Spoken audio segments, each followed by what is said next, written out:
179, maaf, 179.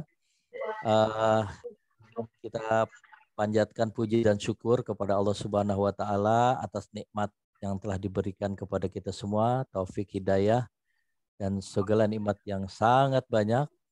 Selanjutnya selawat dan salam kita aturkan kepada junjungan Nabi Muhammad sallallahu alaihi wasallam beserta keluarga, beserta para sahabat dan orang-orang yang mengikuti ajaran beliau sampai akhir ila yaumil qiyamah. Selanjutnya sebelum kita memulai memahami bahasa Al-Quran ini, jadi kemarin ada sahabat kita yang meninggal dunia, Mas Marwoto.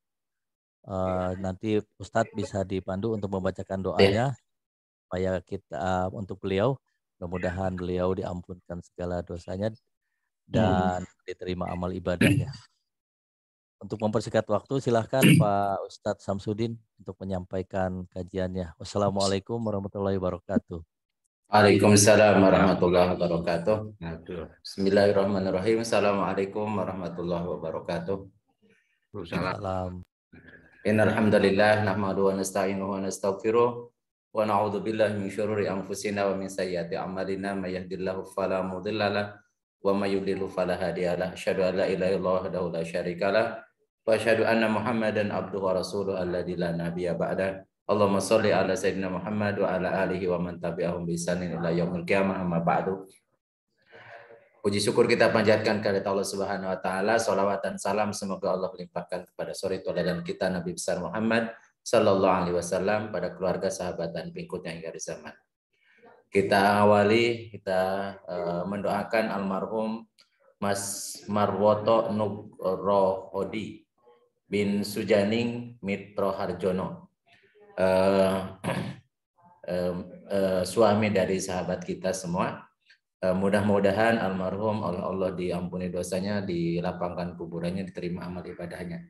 Ala hadhihi niyah wa kullanatin salihah ila hadratin nabiyil mustafa sayyidina Muhammadin wa ala alihi wa azwaji wa dzurriyyati wa ummatihi nahusun ila Marwoto Nugrohodi bin Sujaning Mitro Harjono. Al-Fatihah. A'udzu billahi minasyaitonir rajim. Bismillahirrahmanirrahim.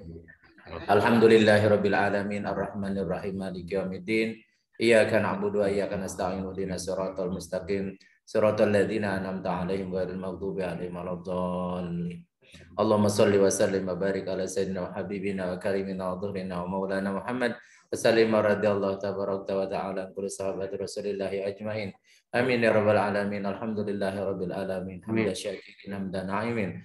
Hamda yuafi ni'ama wa yukafi'u mazidah. Ya Rabbana lakal hamdu kama yanbaghi li jalali wajhika wa 'azimi sultani. Nahususan ila Marwoto Nugrohodi bin Sujaning Martahadrono. Allahumma gfir lahu warhamhu wa'afihi wa'fu anhu wa akrim nuzulahu wa wasi madkhalahu wa agsilhu bil ma'i wassalji wal barad wa naqihi minal khataya kama yunaqqa sabul abyanu minan danas wa abilhu daran khairan min darihi wa ahlan khairan min ahli wa zawjatan khairan min zawjati.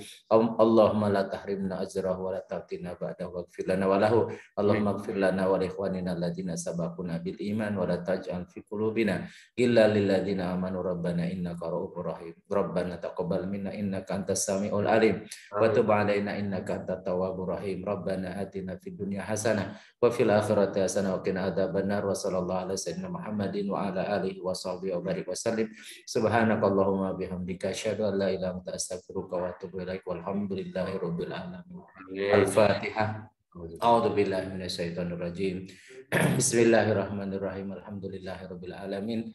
Ar-Rahmanir Rahim. Maliki yaumiddin. Iyyaka na'budu wa iyyaka nasta'in. Ihdinas siratal mustaqim. Siratal ladzina an'amta 'alaihim ghairil maghdubi 'alaihim waladdallin.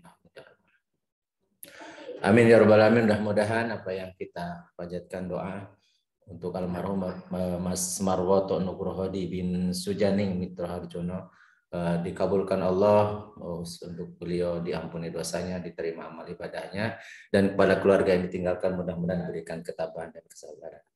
Alhamdulillah, kita melanjutkan kajian memahami bahasa Al-Quran.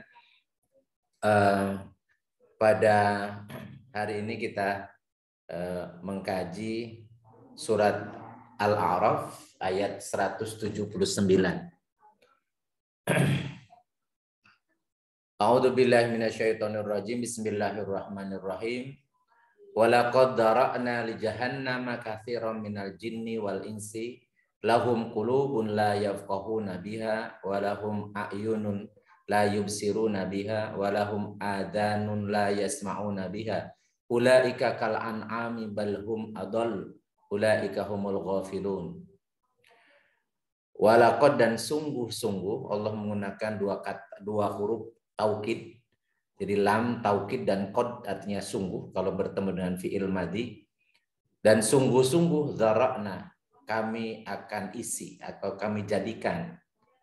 Maksudnya kami Allah telah menjadikan li jahannama, untuk neraka jahanam atau untuk pengisi neraka jahanam, katsiran, sebagian besar, minal jinni wal insi, dari kelompok jin dan manusia. Tapi katsiron di sini maksudnya semuanya, karena kalau makhluk yang lain nggak ada yang jadi penghuni neraka. Binatang tidak akan dihisab. Jadi binatang itu tidak akan dihisab masuk surga atau masuk neraka, ya. Jadi yang disediakan untuk penghuni surga dan penghuni neraka itu dari kalangan jin dan manusia, sebagaimana Allah menyatakan wa ma khalaqtul jinna wal insa illa liya'budun. Tidaklah aku ciptakan jin dan manusia kecuali agar ibadah kepadaku. Jadi ibadah itu sebagai sarana seleksi. Siapa yang beribadah dia menjadi penghuni surga. Siapa yang durhaka, yang menyimpang dari aturan Allah, maka dia menjadi penghuni jahanam. Jadi kasiron di sini maksudnya sebenarnya semuanya, ya, semuanya dari kalangan jin dan manusia. Kenapa Allah memasukkan sebagian besar dari kalangan jin dan manusia ke dalam neraka jahanam? Ya. Jadi karena mereka telah disediakan, telah dipersiapkan oleh Allah alatnya untuk memilih, untuk memilah, untuk menjalankan sebaik ketaatan ataupun kemaksiatannya. Potensinya ada, tetapi mereka tidak digunakan sesuai dengan yang diinginkan oleh Allah. Makanya alasan kenapa menjadi penghuni neraka, karena lahum qulubun. Karena mereka, ya, jin dan manusia itu punya qulub. Qulub itu jamak dari qalbun. Qalbun, mereka punya hati. La yafqahuna biha, tetapi mereka tidak menggunakan hati untuk bisa memahami. Faqaha itu faqih, tafakuh artinya memahami. Jadi orang yang faham namanya faqihun. Faham apa? Faham fikih. Fikih itu hukum syara. Jadi mereka punya hati, tapi hatinya tidak digunakan untuk memahami hukum syara, untuk memahami hukum-hukum Allah. La yafqahuna biha. Jadi qalbun di sini maksudnya adalah sama dengan akal. Jadi akal dan qalbu itu satu kesatuan.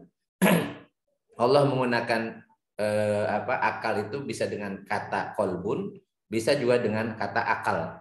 Karena akal dan kolbu itu satu kesatuan, menjadi perangkat dari jiwa. Jadi mereka punya potensi menggunakan akal dan kolbunya untuk memahami ayat-ayat Allah, tapi tidak digunakan. Potensi itu tidak digunakan, maka dari itu mendapatkan sanksi masuk neraka. Walahum a'yunun, mereka juga punya a'yun. A'yun itu sebenarnya jamak dari ainun, punya mata. Tetapi la yubsiruna biha, mata mereka tidak digunakan untuk melihat. Nah, basoro itu kalau melihat dengan mata saja sampai di mata doang namanya ro'a, melihat. Tapi kalau basoro artinya melihat bukan hanya dengan mata tetapi dengan basiro. Basiro itu disebut dengan mata hati. Jadi fungsi di jiwa manusia ada punya fungsi basiroh. Jadi hatinya bisa memandang dengan pemahaman dan perasaan sampai ke disebut dengan hati nurani. Mereka menggunakan hati nuraninya. Mereka tidak menggunakan hati nurani untuk memandang hukum-hukum Allah, ayat-ayat Allah atau tanda-tanda kekuasaan Allah. Walahum adhanun, dan mereka juga punya uzun, punya telinga. Jadi kalau sarana indera fisiknya itu namanya telinga. Tetapi la yasma'una biha. Jadi sami'un, yasma'u itu artinya bukan hanya mendengar secara fisik di telinga, tetapi maksudnya mendengar menggunakan hati. Jadi sampai ke hati. Jadi pendengarannya itu tidak hanya sekedar mendengar kata-kata, tetapi meresap. Jadi pendengaran itu memfungsikan fungsi hatinya. Jadi dia mendengar, memahami, menyadari. Sampai kemudian bisa ketika mendengar ayat-ayat Allah, mereka tergetar hatinya. Disebutkan apabila ya orang-orang yang beriman itu kalau mendengar ayat-ayat Allah, mendengar nama-nama Allah, ya kemudian tergetar hatinya. Jadi uzun di sini bukan hanya sebatas telinga, tetapi maksudnya fungsi telinga yang sebenarnya untuk mendengar hukum-hukum Allah, ayat-ayat Allah. Tapi mereka sendiri nggak menggunakan itu. Jadi perangkat baik kolbunya atau akalnya, baik mata hatinya atau pendengarannya dengan sampai mendengar ayat-ayat Allah, tanda-tanda kekuasaan Allah itu sampai menggetarkan jiwanya, itu tidak dilakukan. Sehingga mereka mendapatkan sanksi berupa menjadi penghuni jahanam. Ulaika, nah orang-orang baik jin dan manusia, maksudnya ulaika di situ al jinni wal insi ya. Mereka itu dari kalangan jin dan manusia yang punya akal tidak difungsikan, punya mata hati tidak difungsikan, punya perasaan yang di dalam basirohnya, dalam kolbunya itu tidak digunakan ya untuk memahami ayat-ayat Allah, tanda-tanda kekuasaan Allah, maka mereka itu kal an'am, seperti binatang. Tetapi kalau binatang memang tidak mungkin mereka menggunakan akalnya karena tidak punya akal. Tidak mungkin juga menggunakan basirohnya karena mereka tidak disertai dengan basirohnya, yani mata hatinya. Ya, tidak juga punya dengan perasaan di kolbunya gitu. Maka kalau ataupun punya kal an'am, kalau an'am seperti itu ya biasa. Bahkan ya memang al an'am itu binatang ternak itu yang seperti itu fungsinya ya. Hanya untuk mengikuti apa yang menjadi instingnya saja gitu. Balhum adol, tapi kalau manusia yang jin dan manusia yang mengerjakan itu, maka mereka adol. Adol itu isim tafdil, lebih dolalah ya, lebih sesat. Kalau dolil, ya dolil artinya sesat. Dolun artinya sesat. Adollu itu lebih sesat. Jadi superlatif dari sesat itu adol.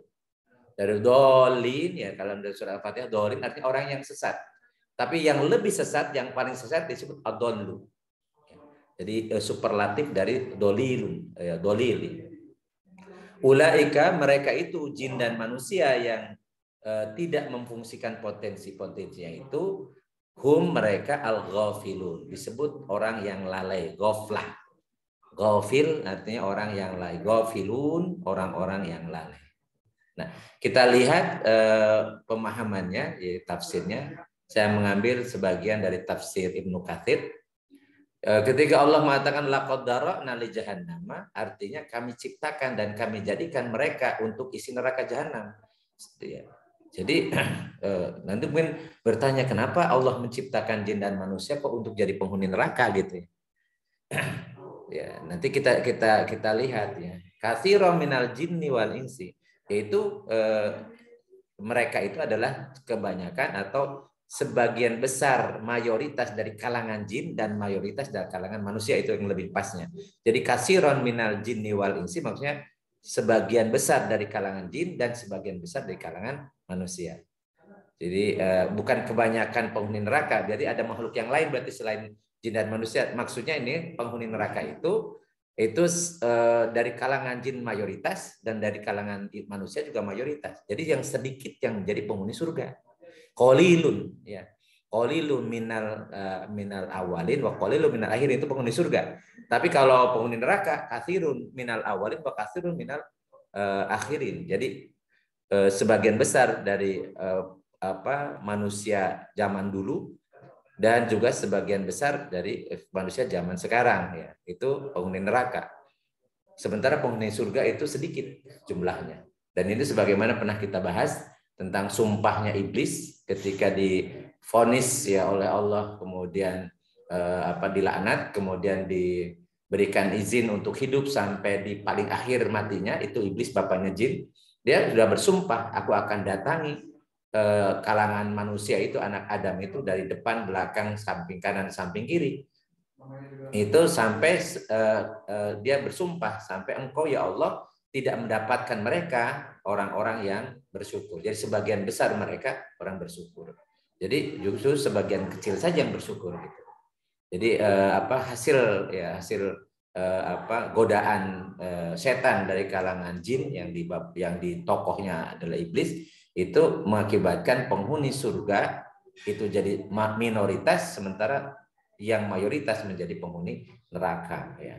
Jadi ya ini kami sediakan mereka itu sebagai isi neraka jahanam yang hanya amal ahli neraka lah yang dapat mereka kerjakan. Artinya dalam sebuah hadis Rasulullah menyatakan ya, innallaha khalaqal jannah wa khalaqalaha ahlan wa hum fi aslabi abaihim. Jadi sesungguhnya Allah telah menciptakan surga dan Allah telah menciptakan juga calon penghuninya, meskipun mereka masih ada di sulbi bapak-bapak mereka. Maksudnya masih dalam bentuk nutfah ya, nutfah. Ya, jadi sebelum jadi manusia itu sudah diciptakan oleh Allah calon penghuninya. Ya. Jadi surganya sudah disiapkan, ya calon penghuni masih ada dalam bentuk bahannya ya. Jadi masih sulbinya, masih nutfah, masih air mani atau sperma atau sel telur ya.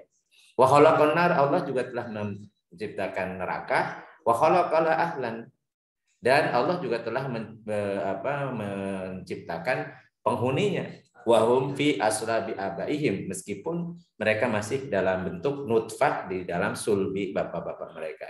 Ini hadis Muslim. Tsumma yab'atsu ala ilaihi malika fayu'maru bi arba'i kalimatin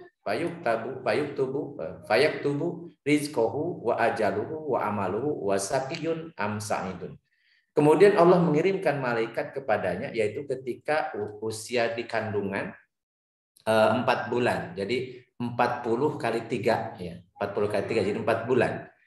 Jadi malaikat diperintahkan oleh Allah untuk menetapkan 4 hal. Yang pertama rizkinya, ya. Rizkinya, kemudian yang kedua ajalnya, yang kemudian yang ketiga amalnya, kemudian yang keempat menetapkan apakah dia termasuk celaka atau yang berbahagia. Ini dalam hadis Bukhari Muslim Sahihain.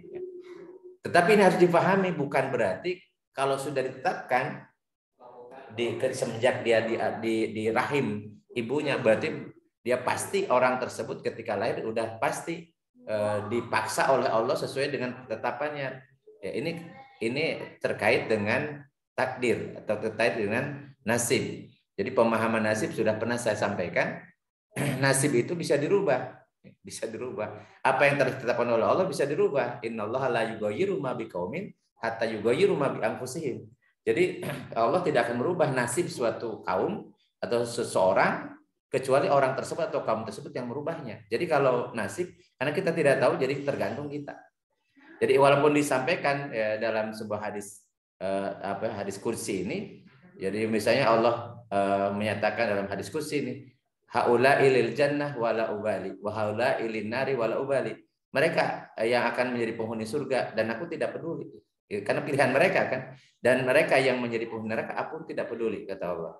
Karena semua perangkatnya sudah disiapkan, sudah diperhatikan. Jadi siapa yang kemudian memanfaatkan potensinya dan sesuai dengan apa yang diinginkan oleh Allah, maka Allah akan memasukkan dia ya, sesuai dengan janji. Jadi fama ya'mal misqala dzarratin khairan yarah wa may ya'mal misqala dzarratin syarran yarah. Siapa yang beramal kebaikan meskipun sebiji sawi, maka dia akan melihat hasilnya. Dan siapa yang berbuat keburukan meskipun sebiji sawi, dia pun akan melihat akibatnya.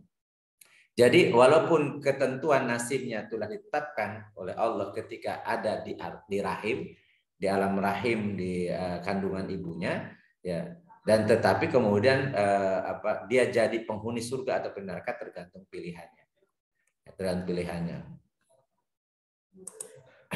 Oleh karena itu di dalam Araf 179 ini, kenapa mereka menjadi penghuni neraka? Karena lahum qulubun la yafqahuna biha wa lahum a'yunun la yubsiruna biha wa lahum adanun la yasma'una biha. Jadi mereka itu sudah disiapkan oleh Allah, ada qalbunya. Di dalam surat Al-Fajr ya, atau surat Asy-Syams ya. Jadi wa nafsi wa masawa fa alhamaha fujuraha wa taqwaha. Qad aflaha man zakah wa qad khaba man dasaha. Jadi demi jiwa dan penyempurnaan penciptaan jiwa, kami telah ilhamkan maksudnya telah berikan petunjuk ya kepada jiwa itu fujuraha wa taqwaha. Jadi potensi fujurnya dan potensi takwanya. Jadi potensi maksiatnya dan potensi juga untuk taatnya. Jadi qad aflaha man zakah, maka beruntunglah orang yang mensucikan jiwanya, yaitu yang menundukkan fujurnya atau hawa nafsunya mengikuti ketaatannya, ketakwaannya. Wa qad khaba man dasa, dan celaka orang yang mengotori jiwanya, yaitu mengikuti hawa nafsunya, mengikuti fujurnya. Ya, dia celaka. Jadi bahagia atau celakanya karena potensi itu ya tergantung pilihannya. Apakah pilihan fujur atau pilihannya takwa. Ya, seperti ini ya mereka tidak menggunakan potensinya, jadi tidak menggunakan potensi takwanya, yaitu punya hati tidak dipakai untuk memahami, punya mata tidak digunakan untuk melihat, memandang, memperhatikan tanda-tanda kekuasaan Allah, punya telinga juga tidak digunakan untuk mendengar ya ayat-ayat Allah. Ya. Oleh karena itu mereka mendapatkan sanksi. Dalam surat Al-Ahqaf ayat 26 Allah berfirman wa ja'alna lahum sam'an wa absaran wa afidatan fama agna anhum sam'uhum wa la absaruhum wa la afidatu min syai'in id kanu yajhaduna bi ayatillah. Dan kami telah memberikan kepada mereka yaitu jin dan manusia pendengaran, penglihatan dan hati, tetapi pendengaran, penglihatan dan hati mereka tidak berguna sedikit pun bagi mereka karena selalu mengingkari ayat-ayat Allah. Kemudian dalam surat Al-Baqarah ayat 107 Allah berfirman summun bukmun umyun fahum la yaqilun. Mereka tuli ya, mereka bisu, mereka buta, dan oleh sebab itu mereka tidak mengerti, karena pendengaran, penglihatan, kemudian hati tidak digunakan untuk memahami tanda-tanda kekuasaan Allah, baik ayat-ayat tanziliyah yaitu Al-Quran atau tanda-tanda Allah dalam alam, namanya ayat-ayat kauniyah.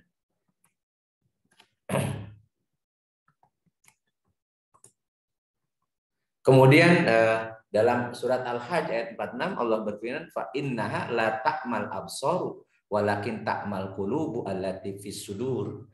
Jadi karena sesungguhnya bukanlah mata itu yang buta. Jadi sumun itu bukan berarti matanya, mata fisiknya.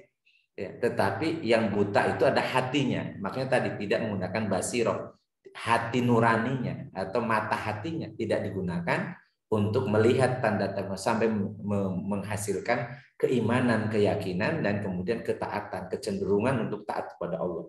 Jadi hati yang ada di dada. Kemudian dalam surat Az-Zukhruf ayat 36-37 Allah berfirman, "Wa man ya'syu an dzikri rahmani nuqayyid lahu syaitanan fahuwa lahu qarinun wa innahum la yasuddunahum anis sabili wa yasabuna annahum muhtadun." Barang siapa berpaling dari pengajaran yang maha pemurah yaitu Al-Qur'an, berpaling dari Al-Qur'an dan As-Sunnah, kami adakan baginya setan. Kita sudah bahas ya setan itu apa ya, sebelumnya pada pertemuan-pertemuan sebelumnya. Setan itu kecenderungan berbuat buruk baik dari diri kita sendiri yaitu mengikuti hawa nafsu, atau setan dari kalangan manusia yang mengajak orang lain untuk berbuat maksiat, dan juga setan dari kalangan jin ya anak buahnya iblis atau anak keturunannya iblis yang sengaja membuat ragu untuk berbuat baik atau tadi menghalang-halangi orang berbuat baik.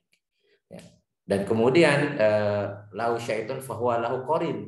Jadi di antara setan itu yang dari kalangan jin namanya qarin. Ya, qarin itu teman yang selalu menyertainya. Makanya ada istilah korinnya. Jadi setiap lahir manusia katanya lahir juga dari kalangan jin yang mengikuti orang tuanya, iblis ya.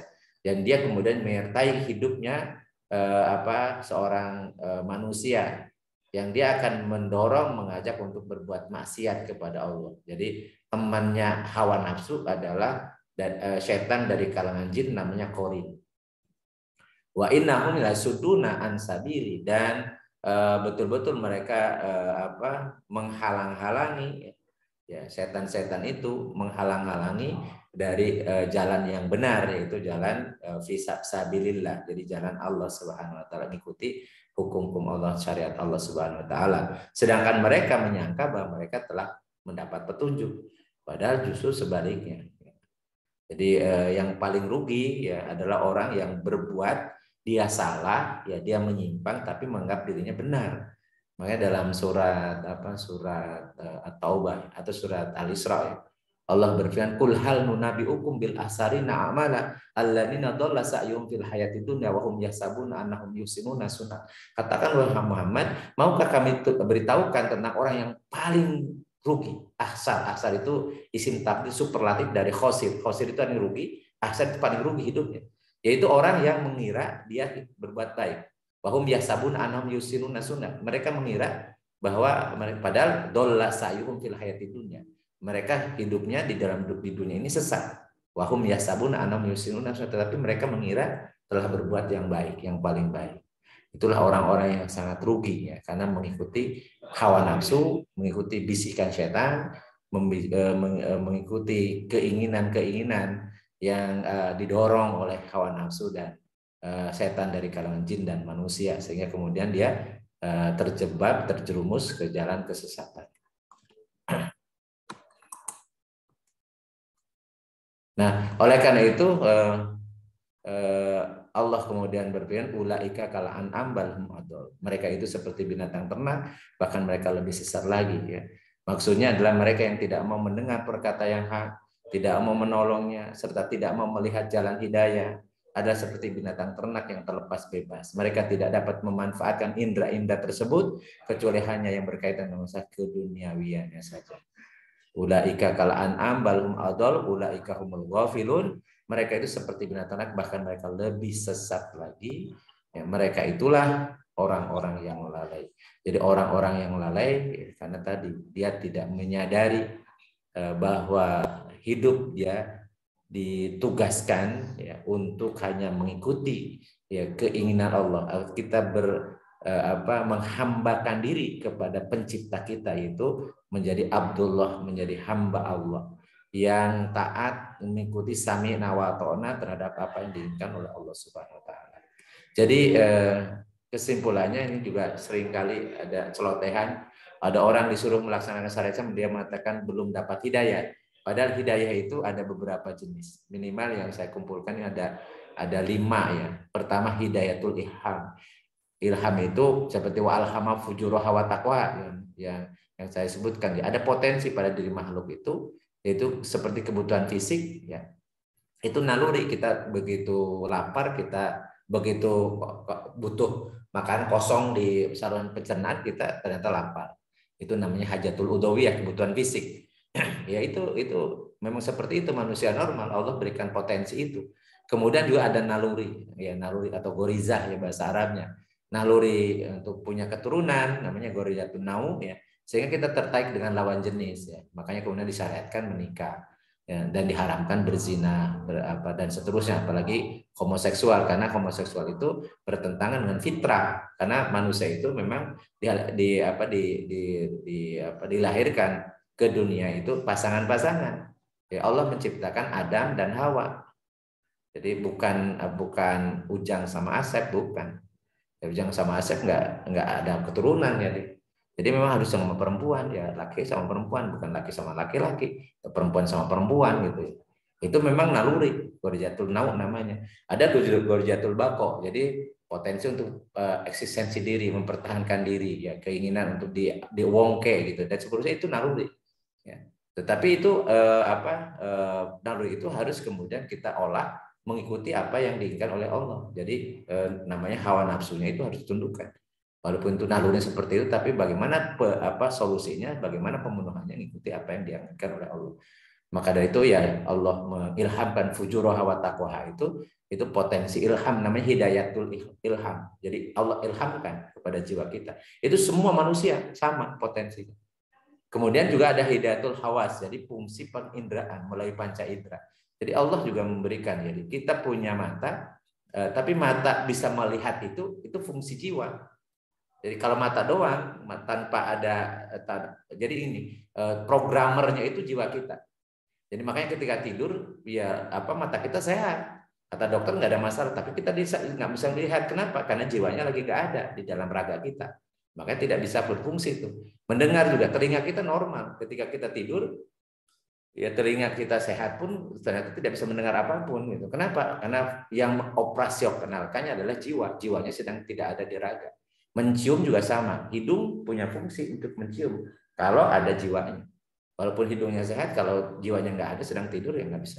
Demikian pula yang merasakan, ya merasakan senang, ya sedih, ya kecewa dan seterusnya. Itu fungsi hati juga ya karena Allah mengilhamkan ya fungsi panca indera itu dan bisa mampu mengindra. Kemudian ada hidayatul akli wal qalbi. Jadi kemampuan untuk membedakan, untuk memilih, untuk menghukumi, untuk menetapkan. Dan ini hidayatul akli wal qalbi ini hanya untuk manusia dan jin. Yang makhluk yang lain nggak diberikan oleh Allah. Kalau tadi ilham atau hawas itu Allah berikan kepada semua makhluknya yang bernyawa ya. Kemudian ada hidayatul din. Nah ini yang aturan hidup baik dan buruk sesuai petunjuk dari Allah. Jadi ini hidayah sebagaimana disampaikan oleh Allah dalam Al-Quran ketika Rasulullah SAW itu sedih ketika paman beliau Abu Thalib meninggal belum masuk Islam, jadi tidak beragama Islam. Walaupun beliau sangat mencintai Rasulullah dan kemudian melindungi Rasulullah ya, sebagai keponakannya. Tetapi begitu didakwahi oleh Rasulullah tidak mau kemudian mengikuti ajaran agama Islam yang dibawa oleh Rasulullah. Maka ketika sedih kemudian Allah berfirman, innaka latahdi man ahbabta walakin Allah yahdi may yasha. Sesungguhnya engkau tidak bisa memberi petunjuk kepada orang yang kau cintai, tetapi Allah lah yang akan memberikan petunjuk kepada siapa yang Allah kehendaki. Artinya ini hidayatul din ya, hidayah untuk memeluk agama Islam. Kemudian yang biasa kita minta nih dalam ketika kita sholat membaca surat Al-Fatihah, kita minta petunjuk ihdinas siratal mustaqim, ya Allah tunjukkan kami ke jalan yang lurus ya, atau ke jalan orang yang istiqomah. Itu yang dimaksud adalah hidayah al-maunah atau taufik ya, taufik. Jadi hidayah untuk minta bantuan, minta minta pertolongan, minta bantuan, maunah namanya, atau minta taufik ya, taufik hidayah taufik ya. Itu perkenan Allah untuk memberikan kemudahan kepada seorang untuk mengamalkan ajaran agama. Makanya siratal al-mustaqim itu adalah siratal ladzina an'amta alaihim. Itu jalan orang-orang telah engkau beri nikmat kepada mereka, bukan jalan orang-orang yang kau murkai, bukan jalan orang-orang yang sesat. Artinya kita minta hidayah itu maksudnya hidayah taufik. Kita sudah beragama Islam, kita sudah ada dalam kita, kemudian kita berusaha untuk taat, tetapi kita minta pertolongan dari Allah agar Allah senantiasa melindungi kita di dalam jalan yang benar ini, di dalam taufik atau dalam hidayah agama ini, dalam menjalankan hukum-hukum yang Allah tetapkan ini, mengikuti Al-Quran dan As-Sunnah. Dan kita mohon kepada Allah. Makanya surat Al-Fatihah itu di ayat terakhir itu minta hidayah. Maksudnya minta petunjuk dalam pengertian minta agar Allah memberikan kemudahan kepada kita untuk mengikuti, mengamalkan ajaran agama ini. Walau alam bisawab ya, ini yang ingin saya sampaikan pada malam hari ini. Mudah-mudahan bermanfaat untuk kita semua. Jangan sampai kita menyia-nyiakan ya potensi yang Allah telah berikan, potensi kolbu, potensi penglihatan, potensi pendengaran, kemudian potensi akal dan seterusnya. Kemudian hidayah dalam bentuk petunjuk hidup yaitu buku Al-Quran dan As-Sunnah. Kemudian figur contoh pelaksanaan bagaimana hidup yang sebenarnya, yaitu bagaimana sunnah Rasulullah, bagaimana kehidupan Rasulullah, dan contoh-contoh yang lain yang sangat banyak. Tinggal mau nggak kita memanfaatkan potensi-potensi yang Allah telah berikan kepada kita. Karena konsekuensinya berat kalau kita tidak mau memanfaatkan potensi yang telah Allah berikan, maka ancamannya adalah kehidupan yang kekal dalam penderitaan, ya innal ladzina kafaru min ahlil kitab wal musyrikina finnari jahannam khalidina fiha. Sesungguhnya orang-orang kafir yang terdiri dari ahlul kitab dan orang-orang musyrik, mereka akan menjadi penghuni neraka selama-lamanya. Nauzubillah min dzalik. Dan kita ingin menjadi orang-orang yang beriman dan takwa. Innal ladzina amanu wa amilus solihati ulaika khairul bariyah jazaohum inda rabbihim jannatu adnin tajri min tahtihal anharu khalidina fiha abada. Radhiyallahu anhu wa radu anhu. Dzalika liman khasyia rabbah. Sesungguhnya orang-orang yang beriman dan beramal soleh, mereka adalah sebaik-baiknya makhluk, ya. Balasan bagi mereka adalah surga Aden yang mengalir di bawahnya sungai-sungai, ya. Mereka hidup kekal selama-lamanya di dalamnya, ya. Allah ridho kepada mereka, mereka ridho kepada Allah, dan demikianlah juga balasan bagi orang yang takut kepada Allah Subhanahu wa taala. Mudah-mudahan apa yang kita bahas ada manfaatnya. Billahi taufiq hidayah. Assalamualaikum warahmatullahi wabarakatuh. Saya akan ke Kang Cucu kembali. Waalaikumsalam warahmatullahi wabarakatuh. Pak Ustadz, ini kebetulan Mbak Erina ini baru gabung ya. Jadi waktu kita baca doa awal beliau belum gabung.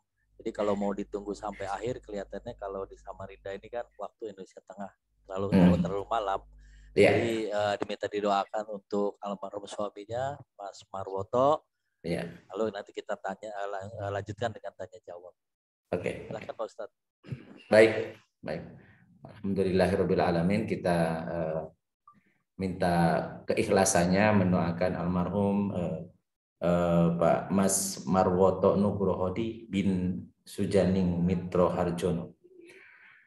Ala hadihin niyah wa kulinatin salihah ila hadratin Nabi Mustafa Sayyidina Muhammadin wa ala alihi wa azwajihi wa dzurriyyatihi wa nahusun ila Marwoto Nugrohodi bin Sujaning Mitra Harjono. Allahumma ighfir lahu warhamhu wa'afi wa'fu anhu. Al-Fatihah. A'udzu billahi minasyaitonir rajim. Bismillahirrahmanirrahim. Alhamdulillahirabbil alamin arrahmanir rahim maliki yaumiddin. Iyyaka na'budu wa iyyaka nasta'in. Ihdinas siratal mustaqim. Siratal ladzina an'amta 'alaihim ghairil maghdubi 'alaihim waladdallin. Allahumma sholli wa sallim wa barik ala sayyidina wa habibina karimna abdurina wa lana Muhammad sallallahu alaihi wa ta'ala kulli sahabat Rasulillah ajmain. Nahusun ila Marwoto Nugrohodi bin Sujaning Mitra Harjono. Allahumma ighfir lahu warhamhu wa'afihi wa'fu anhu. Allahumma ighfir lahu warhamhu wa'afihi wa'fu anhu. Allahumma ighfir lahu warhamhu wa'afihi wa'fu anhu. Wa akrim nuzulahu wa wa'sim madkhalahu wagsilhu bil ma'i wasalji wal barad wa naqihi minal khataya kama yunaqqa sabul abyadu minad danas wa bil khairan min darihi wa ahlan khairan min ahli wa jaujatan khairan min jawjah. Allahumma la tahrimna ajrahu wa la taftinna ba'du wa fir lana wa lahu. Allahumma ya Allah ampunilah Mas Marwoto Nugrohodi bin Sujaning. Ampunilah beliau, terima amal ibadah beliau ya Allah, lapangkan kuburannya ya Allah, ampuni dosa-dosa beliau ya Allah, jadikan beliau umat Nabi Muhammad sallallahu alaihi wasallam, jauhkan beliau dari fitnah kubur, dari siksa kubur, berikan kepada beliau nikmat kubur ya Allah. Allahumma ya Allah, berikan kebahagiaan hidup sesudah kehidupan dunia ini ya Allah, kehidupan abadi nanti di yaumul qiyamah ya Allah. Rabbana taqabbal minna innaka antas samiul alim wa tub alaina innaka antat tawwabur rahim. Rabbana atina fid dunya hasanah wa fil akhirati hasanah wa qina adzabannar. Walhamdulillahirabbil alamin. Ya, terima kasih Pak Ustadz Sam yang sudah mendoakan saudara kita Mas Marwoto Nugrohodi. Selanjutnya pada bapak-bapak atau ibu-ibu, kakang akang teteh yang mau ditanyakan silahkan. Mungkin saya nyambung dulu Pak Ustadz. Ya, kalau tadi cerita tentang isi orang-orang dalam neraka, itu ada cerita bahwa ya katanya kaum perempuan yang banyak masuk neraka. Maksudnya ini gimana Pak Ustadz? Yang kaum perempuan seperti apa gitu? Karena kan ada itunya, ada ceritanya begitu Pak Ustadz. Silakan Pak Ustadz. Iya, jadi memang gini. Kenapa kok perempuan yang paling banyak? Karena populasi di dunia ini memang yang banyak perempuan. Makanya kemudian oleh Allah dilegalisasi ya, punya pasangan lebih dari satu. Itu untuk laki-laki gitu. Kenapa? Ya, ketika Allah berfirman fankihu ma tabalakum minan nisa'i masna wa sulasa wa ruba fa in hibtum ala ta'dilu fawahidatan. itu kan sebenarnya karena itu menunjukkan bahwa memang populasi wanita lebih banyak dari laki-laki. Itu pertama ya. Jadi nikahilah oleh kalian wanita yang baik untuk kalian 2, 3 atau 4. Tapi kalau kalian khawatir tidak bisa berlaku adil, maka satu saja. Ayat ini adalah untuk membatasi jumlah maksimal istri bagi seorang muslim. Jadi maksimalnya 4. Ya. Karena dulu waktu turun ayat ini itu orang-orang Arab, ya laki-laki Arab itu nikah lebih banyak-banyak. Ada yang 10, ada yang 12, ada yang 9, macam-macam gitu ya. Maka kemudian turun ayat itu membatasi jumlah. Artinya dari ayat ini menunjukkan bahwa memang populasi laki-laki itu lebih sedikit daripada perempuan. Itu pertama ya, pertama. Kemudian kenapa kok perempuan lebih banyak? Tadi bukan hanya dari populasi. Kenapa laki-laki lebih sedikit? Karena laki-laki itu dulu itu biasa di luar. Ya, kegiatan di luar itu potensi untuk risiko ya.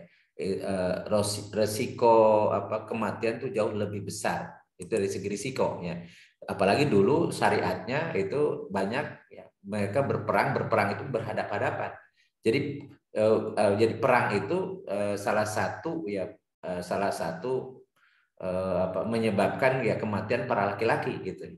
Jadi para sahabat juga yang gugur di medan perang yaitu ya para laki-laki gitu, bukan perempuan gitu. Sehingga secara sunatullahnya karena resiko kematian bagi laki-laki itu lebih besar karena dia hidup suruh di luar, jadi mencari nafkah. Jadi dia memberikan perjalanan yang jauh sehingga potensi untuk dapat serangan penyakit juga lebih besar gitu ya.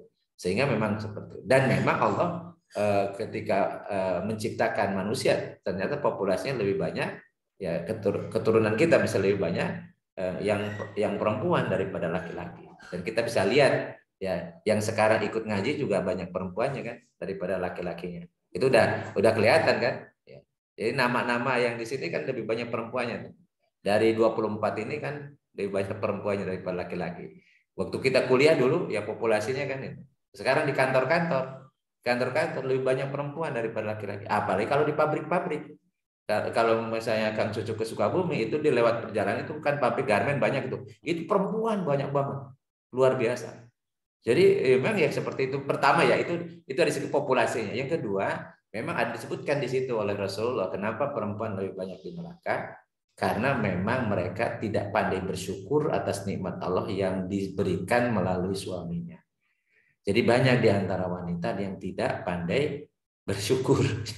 Jadi tidak pandai bersyukur. Jadi ya tadi karena ya memang wanita ya. Mohon maaf ini kalau wanita bukan menjelekan wanita, enggak, karena wanita juga ada yang wanita soleha juga. Jadi laki-laki yang soleh biasanya ada pendampingnya wanita soleha kan gitu ya.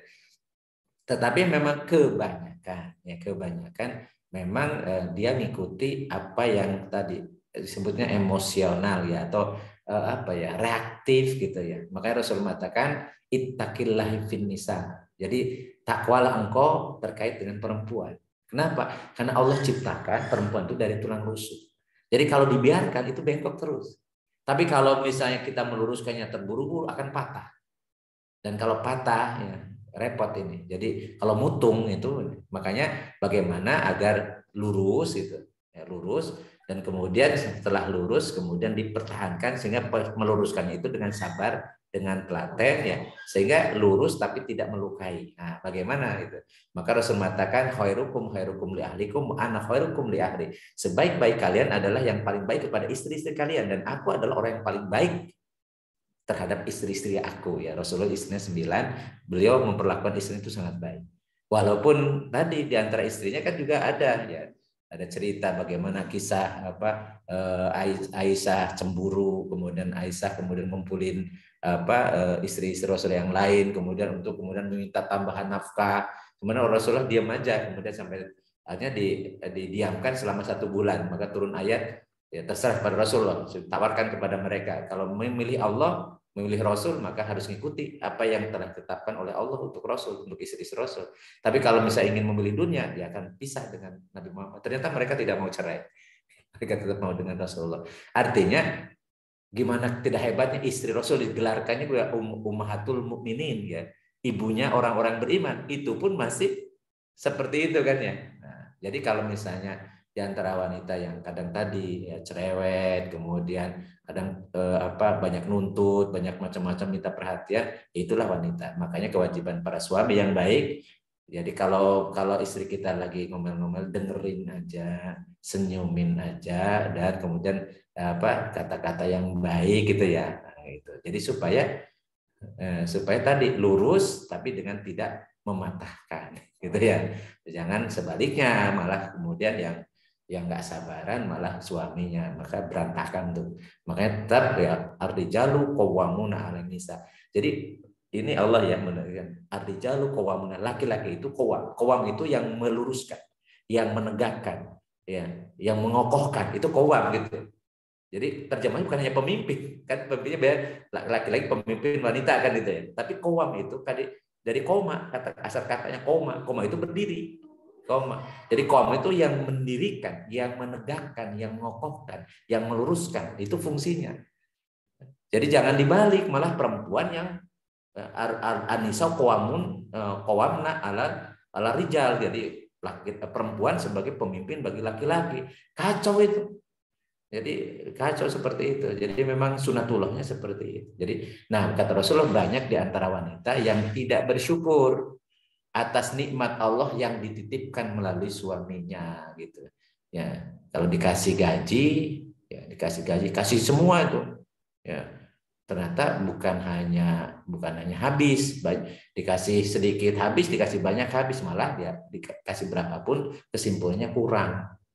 Ya, jadi ya kalau itu yang terjadi ya itu kewajiban para suami untuk menjadi qawwam bagi mereka. Walau alam bisawab. Jadi ya itu saya menyampaikan ini aja bukan mendiskreditkan perempuan ya, karena di sini perempuan-perempuannya hebat-hebat nih. Jadi insya Allah lah. Jadi ini justru pengokoh kata Rasulullah tadi sebaik-baiknya perhiasan dunia itu ya itu adalah al-mar'atus sholihah. Ya, jadi wanita yang soleh ya. Alhamdulillah ini bapak-bapaknya dapat wanita solehah ya, solehah. Jangan wanita soleh jadi laki-lakinya solehah gitu, kebalik nanti. Ciri-ciri laki-laki solehah itu ya kalau sholat di rumah pakai mukena itu wanita itu laki-laki solehah ya. Ya silakan, itu ada udah Daniel lagi udah. Sebelum udah Daniel ini yang duluan nih, udah Daniel, mohon maaf nih. Ya. Dari Teh Nita. Mangga. Saya ikut giliran ya. Ya, ini giliran.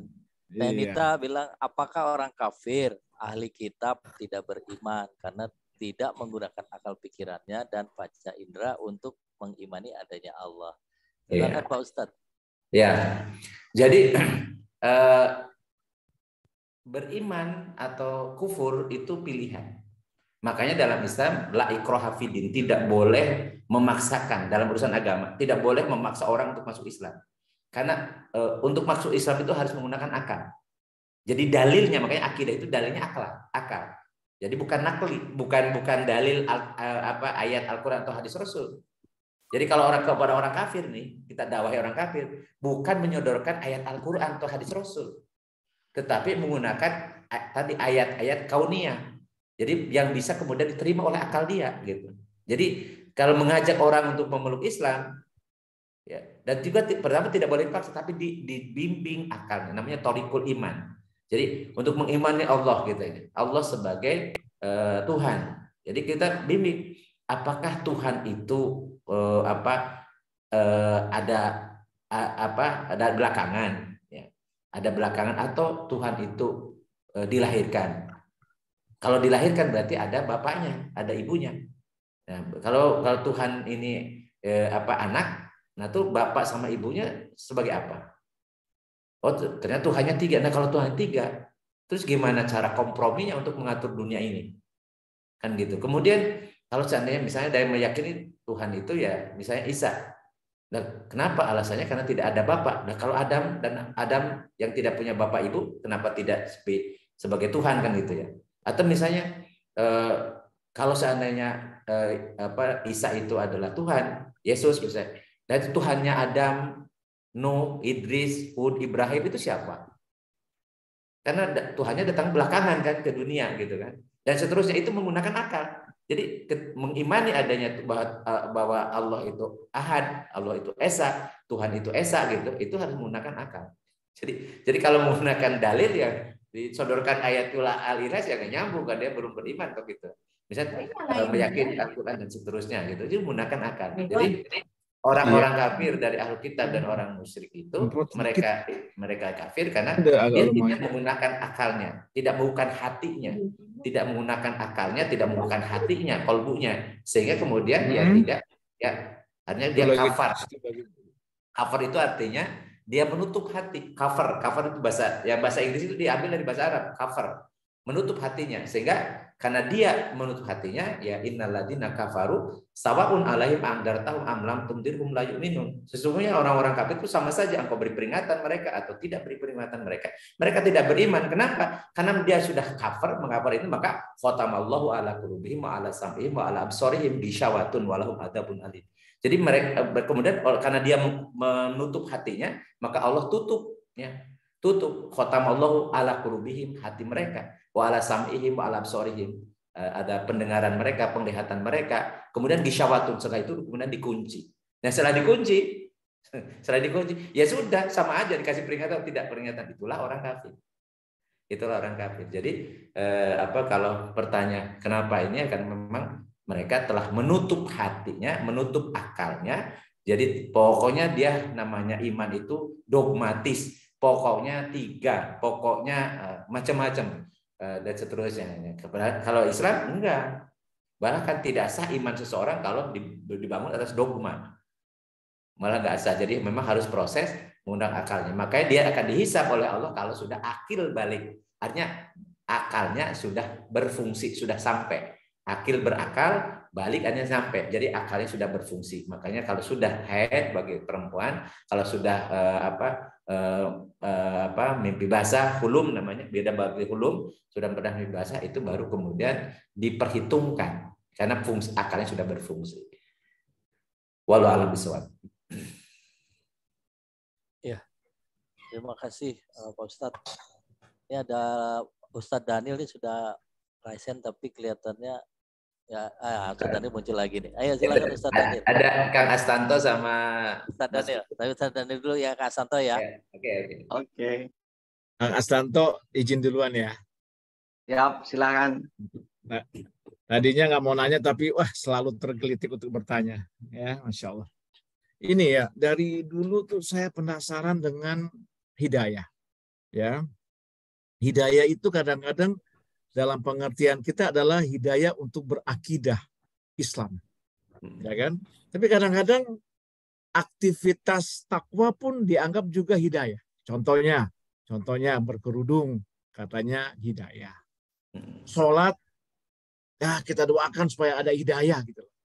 Nah, pertanyaan saya, kalau yang akhlak tadi sempat juga Ustadz singgung ya, jangan dipaksakan. Ya kan, itu masalah hati, akal, ya segala macam. Tapi kalau aktivitas atau sesuatu yang sifatnya syariah menjalankan Islam, apakah bisa kita katakan juga menunggu hidayah? Seseorang itu tidak sholat, biarlah dia hidayah gitu loh. Atau dalam kalimat-kalimat kita sebagai orang kerja, kita kondisikan gitu loh. Kita tekan orang ini gitu loh. Tidak bisa. Kalau dia Islam, dia kita paksa. Kalau perlu kita pecut untuk sholat gitu loh. Umpama gitu ya. Apa masih bisa kita katakan hidayah gitu loh. Tunggulah, nanti kita harapkan dia dapat hidayah, sholat, kemudian puasa. Itu yang pertama. Yang kedua, ini terkait tadi yang pertama untuk akidah. Ya, itu pamannya Rasulullah. Sama ya, apakah mungkin Rasulullah itu memang memegang teguh bahwa tidak bisa dipaksakan sehingga beliau menunggu, atau belum? Kalau dibilang dikondisikan, harusnya kan tahu ini ya. Kita berharap paman beliau ini kan bisa ini ya, bisa berubah ya, mendapatkan hidayah ya. Tapi kira-kira apa ya Ustadz ya, sampai meninggal pun masih tidak berubah? Apa ada satu keadaan yang mungkin saat ini bisa kita hindari itu ya, sehingga orang terus-terusan terhindar dari hidayah gitu loh ya. Ini Ya. pertanyaan yang kedua. Tapi yang paling penting yang pertama tuh Ustadz ya. Soalnya saya masih penasaran nih masa untuk Oke. aktivitas Islam masih dibilang nunggu hidayah gitu loh. Iya. Demikian Pak Ustadz. Terima kasih. Siap. Assalamualaikum warahmatullahi Ya. wabarakatuh. Waalaikumsalam warahmatullahi wabarakatuh. Tadi saya singgung tentang hidayah itu macam-macam. Pertama, tadi hidayah agama itu memang yang bersangkutan. Apakah dia membuka hati atau tidak? Atau cover itu kufur ya, menutup hatinya. Kalau menutup hatinya dari hidayah agama, ya sudah seperti paman Rasul. Padahal Rasul itu mendakwahi beliau siang malam. Disebutkan pagi petang, Rasulullah mendakwahi beliau, menyampaikan ajaran agama tauhid ini gitu. Beliau tidak menolak, tapi tidak menerima juga gitu. Makanya kemudian turun ayat ketika Rasulullah sedih karena pamannya itu yang didakwahi oleh beliau siang malam tuh disampaikan. Karena dalam perlindungan beliau pamannya ini kan beliau dilindungi dakwah itu oleh pamannya, oleh Abu Thalib. Tetapi dakwah beliau bagaimana tidak hebatnya Rasul udah ya. Tapi ternyata memang tergantung yang bersangkutan. Pamannya itu tidak membuka hatinya. Jadi sehingga ya innaka latahdi man ahbabta, engkau wahai Muhammad tidak akan mampu memberikan hidayah kepada orang yang kau cintai.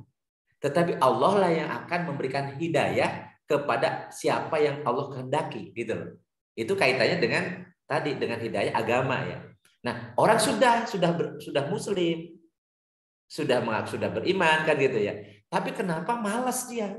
Misalnya malas. Nah, kalau malas itu makanya tadi dalilnya ya innallaha la yughayyiru ma biqaumin hatta yughayyiru ma bi anfusihim. Sesungguhnya Allah tidak akan merubah nasib suatu kaum kecuali kaum itu yang mau merubahnya. Jadi Allah akan merubah ya akan memberikan hidayah kepada orang yang sedang berusaha untuk mendapatkan hidayah.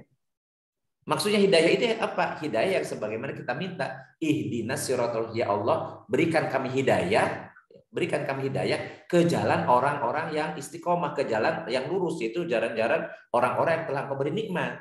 Itu jalannya orang para nabi, para syuhada, para salafus soleh gitu kan, an'am ta'alim yang telah memberi nikmat iman dan Islam sampai mereka meninggal istiqomah gitu ya. Nah, kita minta kepada Allah, kenapa? Karena kita sedang berusaha. Makanya kita kan baca Al-Quran itu, kan kita sedang berusaha untuk mengenapi hidayah. Yang dimaksud di hidayah sini adalah istiqomah menjalani hukum syariat. Dan itu namanya istiqomah berarti kita sudah menjalankan. Tapi kita khawatir dalam perjalanan menjalankan syariat itu bisa tergelincir. Bisa tergelincir karena godaan hawa nafsu, godaan dunia, macam-macam kan gitu ya. Maka kita minta ihdinas siratal mustaqim dan kita baca tuh, ya, baca. Dan sebenarnya hidayah dalam bentuk petunjuknya, Al-Qur'an itu hidayah. Dalikal kitabu la raiba fihi hudan lil muttaqin. Al-Qur'an ini yang tidak ada keraguan di dalam adalah hidayah. Hudan itu katakan sama dengan hada yahdi hidayatan wa hudaan. Jadi kata benda abstrak dari hada petunjuk petunjuk adalah hudan atau hidayah, sama saja gitu kan. Jadi Al-Qur'an inilah hidayah. Dalam bentuk apa? Buku petunjuk, pedoman hidup. Hudan lil muttaqin untuk orang bertakwa kan gitu kan. Jadi kita ini banyak hidayah, udah agama, udah dapat hidayah, kita dapatkan. Kemudian buku petunjuknya udah dapat hidayah tuh. Al-Quran ada di depan kita, di tangan kita. Jangan sampai buku petunjuk hidup kita ditaruh di lemari. Nggak pernah boro-boro dipahami, dijalankan. Dibaca pun nggak pernah. Kalau dibaca pun Yasin doang, itu pun waktu meninggal tuh orang tuanya dulu. Tahlilan doang kan gitu ya. Jadi gimana jadi petunjuk ini bisa dipahami kalau tidak dibaca pun tidak pernah. Makanya membaca Al-Quran itu huruf per huruf itu dapat jadi ibadah. Karena kita membaca aturan hidup. Dan Rasulullah adalah Al-Quran berjalan. Artinya pelaksanaan Al-Quran adalah bagaimana pribadi Rasulullah SAW. Jadi hidayah dalam pengertian buku petunjuk ada. Jadi orang mengatakan saya belum dapat hidayah. Al-Quran ada kok. Anda sudah masuk Islam kok. Sudah masuk Islam, sudah dapat hidayah tuh. Hidayah agama. Kemudian sudah dapat hidayah petunjuk yaitu Al-Quran. Nah, terus gimana? Kalau menjalankan kemudian menunggu hidayah apa lagi? Maksudnya mungkin kita sudah menjalankan tapi khawatir tergelincir, khawatir tidak bisa istiqomah, maka kita minta hidayah, namanya hidayah taufik di situ. Jadi ma'unah tadi taufik. Jadi supaya kita dibimbing, dilindungi, ya dibantu, ya dijaga oleh Allah agar tetap menjalankan syariat ini sampai kita meninggal, sampai kita wafat. Makanya disebut dengan ihdinas siratal mustaqim. Al-mustaqim itu namanya isim fa'il dari kata istaqomah. Istaqomah artinya istiqomah, mustaqim orang yang istiqomah. Tapi karena di situ dua-duanya pakai alif lam, jadi sifat. Jadi terjemahnya biasanya, ya Allah tunjukkan kami ke jalan yang lurus. Maksudnya lurus itu istiqomah, yang istiqomah sampai akhir hayat, yaitu jalan orang-orang telah beriman. Jadi al-mustaqim itu sebenarnya tidak pas sebenarnya kalau disebut jalan yang lurus, tapi harus ada makna di dalamnya. Yang lurus itu jalan orang-orang yang istiqomah sampai dia wafat dalam keadaan iman dan Islam, sebagaimana yang Allah sampaikan, innalladzina qalu rabbuna Allah tsumma istaqamu tatanazzalu alaihim malaikatu alla takhafu wa la tahzanu wa absyiru bil jannati allati kuntum tu'adun. Sesungguhnya orang mengatakan Tuhan kami adalah Allah, kemudian istiqomah dia, konsisten untuk menjalankan konsekuensi dari imannya itu, maka nanti akan turun malaikat yang mengatakan, maka Allah takhafu wa la tahzanu, jangan khawatir, jangan sedih. Jadi khawatir, sedih itu berarti orang itu tidak pernah bahagia. Jadi kalau orang istiqomah dalam keimanannya, maka nanti malaikat akan membisikkan padanya Allah takhafu wa la tahzanu. Jadi hidupnya itu tidak pernah khawatir dan tidak pernah juga kecewa, tidak pernah sedih dia. Itu berarti orang bahagia di dunia. Wa absyiru bil jannati, dan berikan kabar gembira ketika menjelang wafatnya dengan surga yang telah yang sudah dijanjikan. Jadi makanya orang yang istiqomah sampai wafatnya, nanti ketika ajal tiba, malaikat Ijrail akan nyambut dia, nyuruh pulang. Ij'i ila rabbiki radiyatan mardiyah. Pulanglah kembali kepada Tuhanmu dalam keadaan ridho dan ridhoi. Wadkhuli fi ibadi, masuklah ke dalam kelompok hamba-hambaku yang telah Allah beri nikmat istiqomah sampai wafatnya. Nanti akan disambut oleh orang-orang soleh. Disambut oleh para ulama, para salafus soleh yang sudah wafat di alam barzah. Kemudian wadkhuli jannati, masuklah ke dalam surgaku, ditayangkan ketika menjelang sakaratul maut, ditayangkan tempat akhirnya yang khalidina fi abada, yaitu bagaimana gambaran kenikmatan dunia.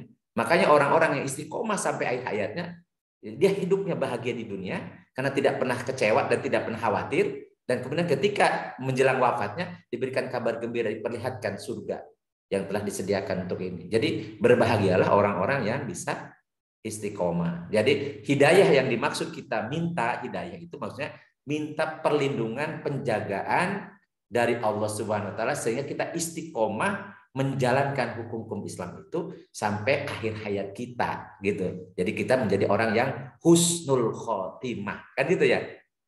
Jadi husnul khotimah, dan ingat misi hidup kita harus mendapat ridho Allah, membuat Allah senang ya. Nailu ridwanillah itu misi hidup kita.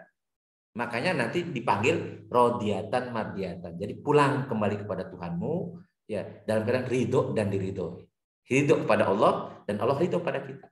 Itu memang tujuan hidup kita. Jadi kalau ada orang mengatakan saya menjalankan syariat Islam tapi saya menunggu hidayah, itu namanya malas tapi gantungan kepada Allah. Apalagi yang ditunggu, harusnya dijalankan. Kita minta hidayah maksudnya kita minta dijaga. Ya, dijaga agar kita istiqomah dalam ketaatan gitu. Itu yang pertama tuh udah. Nah, yang kedua tadi terkait dengan lupa lagi. Ada. Tadi yang kedua itu kebanyakan jawabannya jadi saya lupa itu. Apa ada yang kedua tadi ada? Yang kata kedua, kuncinya ada? Apa yang pertama tadi? Yang kedua yang dibahas pertama tentang kali akidah. ya? Oh ya, tentang ya udah dijawab ya itu yang pertama kedua ya. Udah masuk dijawab, di dalam. Ya. Iya. Jadi tadi hidayah itu banyak gitu ya. Kita ini sudah dapat hidayah. Sudah dapat. Cuman minta kita hidayah istiqomah dalam ketaatan, namanya kita minta taufik.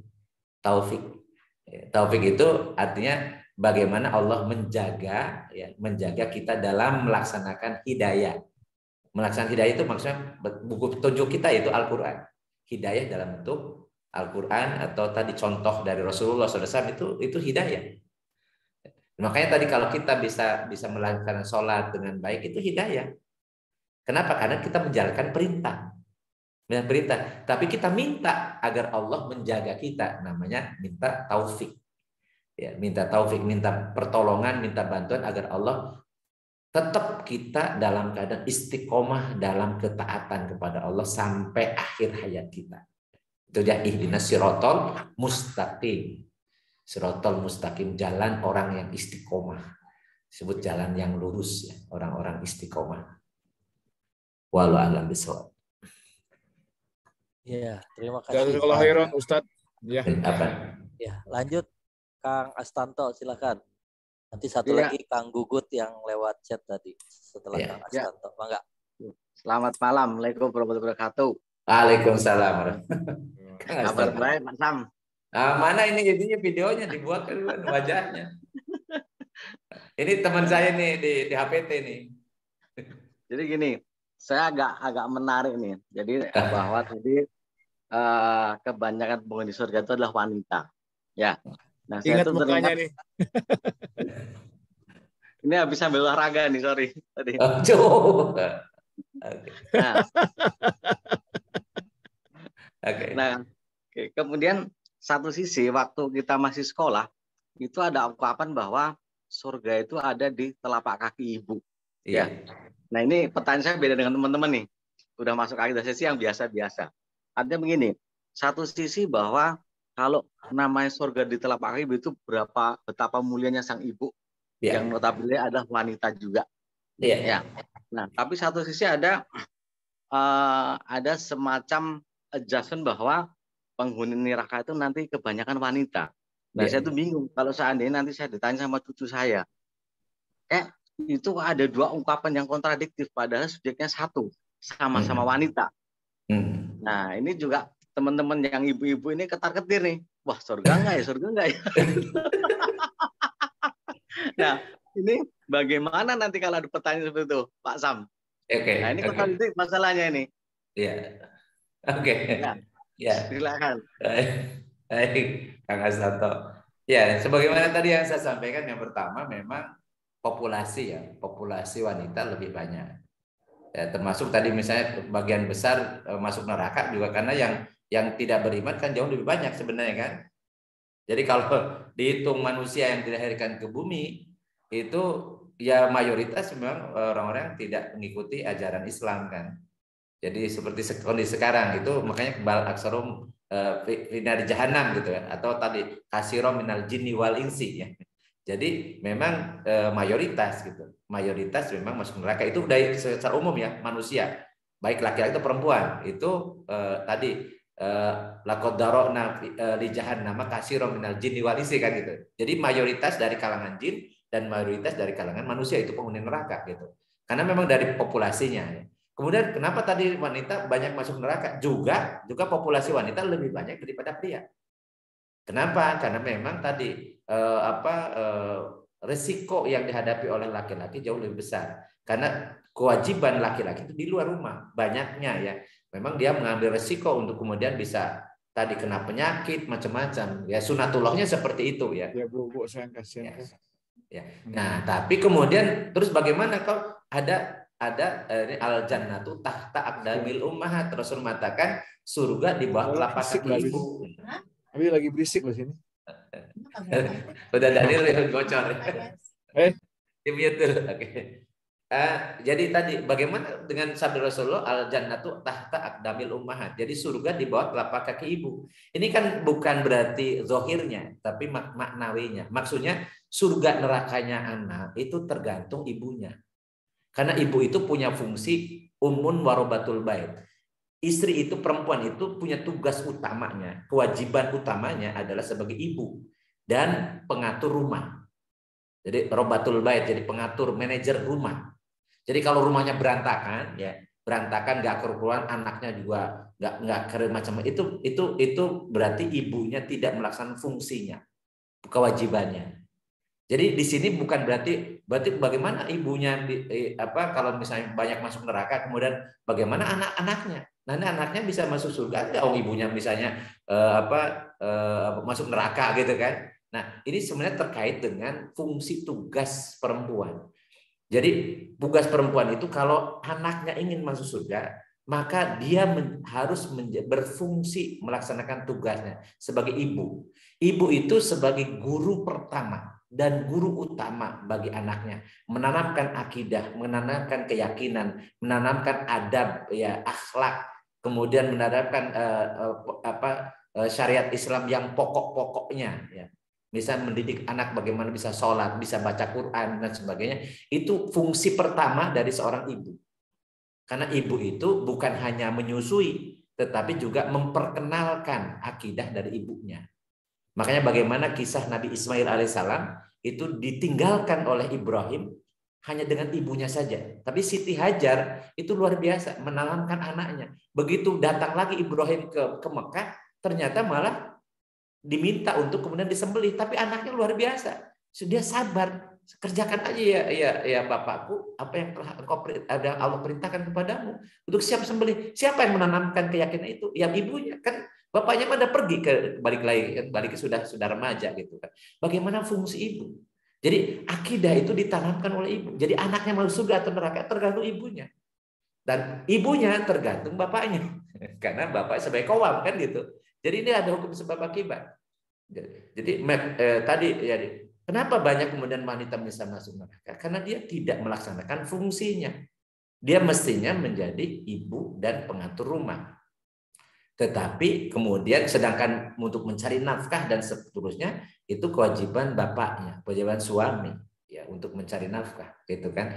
Nah, maka dari itu surga atau neraka anak tergantung dari ibunya. Maksudnya surga di bawah telapak kaki ibu maksudnya bukan fisiknya tetapi apakah fungsi ibunya ini berfungsi mendidik anaknya menjadi anak-anak yang soleh dan soleha sehingga mereka menjadi penghuni surga itu karena dampak atau sebagai buah hasil dari kerjaan ibunya.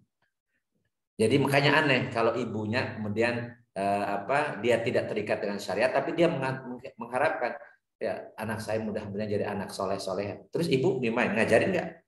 Ya namanya juga anak sekarang yang namanya senang game macam-macam ya, karena ibunya juga senangnya kan sibuknya dengan HP gitu, anaknya ikut-ikutan dan tanpa beban gitu.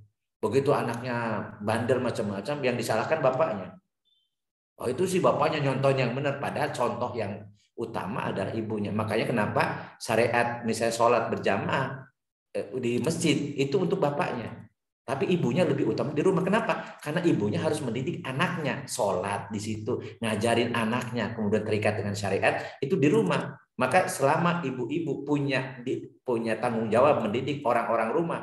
Dia anaknya, baik yang perempuan atau yang laki-laki, ya. Kemudian misal pembantunya, ya, atau keluarganya yang dia punya kewajiban untuk mendidiknya, maka dia lebih utama sholat di rumah daripada di masjid. Jadi ini ada hubungan sebab akibatnya gitu kan. Ya. Tapi kalau tadi misalnya kenapa lebih banyak perempuan di neraka, ya karena tadi banyak di antara perempuan yang tidak memfungsikan, melaksanakan kewajibannya. Ya, di antaranya memang kata Rasulullah yang tidak bersyukur terhadap pemberian dari suaminya ya.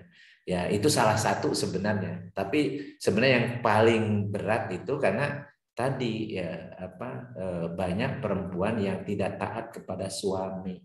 Dia banyak mengambil alih malah fungsi yang memerintahkan itu bukan datang perintah dari suami ke istri tapi sekarang ini lebih banyak datang perintah dari istri ke suami. Ya, makanya ada guyonan gitu ya. Ada nanti di akhirat katanya ada pintu yang suami-suami yang disuruh-suruh sama istri, ada pintu yang suami tidak disuruh sama istri. Orang-orang pada laki-laki pada kumpul di pintu yang suka disuruh-suruh sama istri. Kecuali ada satu orang celengak-celinguk di pintu yang tidak disuruh sama istri. Ditanya, "Kenapa kamu di situ?" Jawabannya apa? "Saya nggak tahu kalau disuruh sama istri saya ke sini." Sampai di akhirat pun disuruh sama istri. Dikira lebih mandiri gitu. Artinya gini ya, ini bukan nyindir, tapi boleh gitu ya kalau saling ridho ya, tapi jangan diambil alih dominan perempuan. Jadi perempuan dominan kemudian laki-lakinya jadi laki-laki istiqomah, ikatan suami takut istri kalau di rumah doang. Istiqomah itu ikatan suami takut istri kalau di rumah, kalau di luar rumah enggak kayak gitu. Jadi insya Allah kalau yang wanita-wanita di sini, insya Allah Kang Astanto, insya Allah soleh semua, insya Allah. Jadi ya surga di bawah telapak kaki ibu bagi anak-anak insya Allah, karena berfungsi. Kalau misalnya tidak mau kan nggak bakalan kumpul di sini. Iya kan? Ngapain ngaji dengerin Pak Sam nyeloteh gitu kan? Karena tadi ini pertanda wanita-wanita soleh dan rajin-rajin ngaji, makanya itu lebih banyak perempuan kan daripada laki-laki. Artinya dari segi ini lebih banyak itu kan bukan dari jumlah angka, tetapi dari persentase. Persentase karena memang populasinya lebih banyak. Kalau satu banding sekarang nggak tahu satu banding berapa gitu kan? Pasti persentasenya pasti lebih banyak gitu kan? Karena populasinya lebih banyak gitu. Walau alam. Jadi bukan maksud Rasulullah kemudian menyudutkan perempuan, enggak. Justru perempuan itu dalam Islam itu sangat luar biasa istimewa. Jadi sampai-sampai kalau kita sini sudah dewasa nih, sudah punya istri nih, tetap wajib kita berbakti sama ibu. Sampai 3 kali tuh, ibumu, baru bapakmu. Itu kan. Itu sangat luar biasanya. Jadi dalam Islam itu perempuan itu luar biasa. Pokoknya kalau misalnya tadi kita beruntung ya punya istri yang soleha, bisa melaksanakan fungsinya dengan baik sebagai ibu dan pengatur rumah tangga, itulah nikmat terbesar yang Allah berikan, kebahagiaan di antara kebahagiaan ya yang diberikan oleh Allah di dunia kepada seorang mukmin adalah punya almar'atus soleh, punya istri yang soleha ya seperti Kak Astanto insya Allah ya. Makasih Pak Sam, cuma saya ini menarik nih buat teman-teman ibu-ibu ini nih. Karena begini, kalau saya lihat enakan jadi laki-laki sih. Karena laki-laki ya bismillah keluar rumahnya rezeki. Dapat berapa pulang kasih istri. Istri bro ya ikhlas terima. Nah, kemudian tanggung jawab semua diserahkan ke istri. Termasuk terus anak, rumah. Nah, ini saya pengen dengar pendapat teman-teman yang ibu-ibu nih sebenarnya. Mungkin nggak kali ini ya. Kali ini sebenarnya ini menurut saya juga ini ya tukar pandangan lah ya. Iya betul. Banyak ibu-ibu nih. Nah mudah-mudahan ada kesempatan ibu yang lain ini menyampaikan inspirasinya juga nih. Karena saya yakin ada yang manggut-manggut, ada yang menolak, ada masa sih gitu. Kalau mau jujur loh ya. Iya. ini cok aja ya. Biar kita tetap nanti selanjutnya kita tetap ya gubyok lah gitu. Iya. Kira-kira seperti itu Pak Sam. Ya. Iya, jadi wanita lebih enak lagi. Pokoknya taat pada Allah dan Rasulnya, taat pada suami, masuk surga. Sementara suami kalau istrinya misalnya tidak soleh ya, ditanya suaminya, kenapa istrimu tidak soleha? Gitu kan, berat pada suami itu. Lebih berat pertanggungjawabannya. Kullukum ra'in wa kullu ra'in mas'ulun an ra'iyati. Setiap kalian adalah pemimpin dan setiap pemimpin akan minta pertanggungjawab atas kepemimpinannya. Jadi maksiatnya istri nanti kemudian ditanya suaminya. Kenapa dibiarkan istri memaksiat? Nah, suaminya harus bisa jawab tuh. Oh, saya kan yang penting saya menafkahi, nggak cukup hanya nafkahi juga, tapi dia harus menjadi qawam. Jadi qawam itu dia yang menegakkan, dia yang mengarahkan, dia yang menjadi nakoda. Ya kalau misalnya kapalnya tenggelam yang salah nakodanya, kan gitu ya. Lebih berat suami sebenarnya Kang Astanto daripada perempuan. Perempuan itu taat pada Allah dan Rasulnya, taat pada suami, ridho Allah, ridho orang tua, ridho suami, udah. Tapi kalau laki-laki ridho orang tua dulu.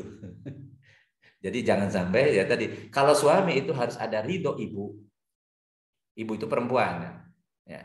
Kalau istri harus ridho suami. Ridho suami gitu kan. Nah, saling gitu. Jadi sebenarnya resikonya sama lah.